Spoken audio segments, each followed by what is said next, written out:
આ સાયકલનો સ્પોક છે અને આ એક સ્ટ્રોનો ટુકડો છે અને એને હું આની ઉપર ગોઠવી દઉં છું આ રીતે. અને હવે આ બીજી એક સ્ટ્રોનો ટુકડો છે, એમાં મેં વચ્ચે હોલ પાડી દીધો છે અને એને આની ઉપર ગોઠવી દઉં છું. અને આ બે રિંગ મેગ્નેટ છે, નાના મેગ્નેટ છે, અને આની ઉપર હવે હું આને સર્ક્યુલર મોશન આપું છું આ રીતે જુઓ.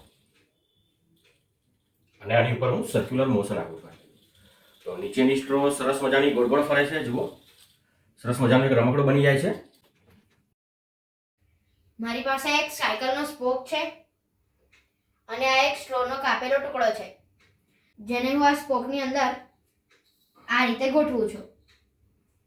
આ એક વર્તુળાકાર કાપેલો પેપરનો પીસ છે અને હું આ વર્તુળાકાર કાપેલા પેપરના પીસને સ્પોકની અંદર આ રીતે સ્ટ્રોની ઉપર ગોઠવું છું. અને આ બે રિંગ મેગ્નેટ છે, જેને હું આ સ્પોકની ઉપર રાખીને વર્તુળાકાર ગતિ આપવાનો છું.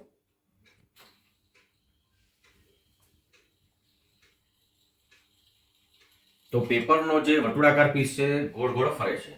ચલો બીજો એક આપણી પાસે સેટ છે, એમાં પણ મારી પાસે એક સ્પોક છે, આ પેનની કેપ છે. આ પેનની કેપ જે છે એને હું આ સ્પોકની અંદર ભરાવી દઉં છું આ રીતે, અથવા ગોઠવી દઉં છું. અને હવે મારી પાસે સ્ક્વેર પેપરનો પીસ છે જુઓ, એને પણ આ રીતે ગોઠવી દઉં છું, જે આ રીતે ફરી શકે છે. અને હવે હું આ રિંગ મેગ્નેટ છે એને આ રીતે સર્ક્યુલર મોશન આપું છું જુઓ. તો પણ આ જે સ્ક્વેર પીસ છે સરસ મજાની ફરકડી બની જાય છે, અથવા તો ગોળ ગોળ ફરે છે. તો સવાલ એ છે કે આ ગોળ ગોળ કેમ ફરે છે? આની અંદર સ્ટ્રો ગોળ ગોળ ફરે છે, આની અંદર સ્ક્વેર પીસ ગોળ ગોળ ફરે છે, અને આની અંદર વર્તુળાકાર પેપરનો પીસ ફરે છે.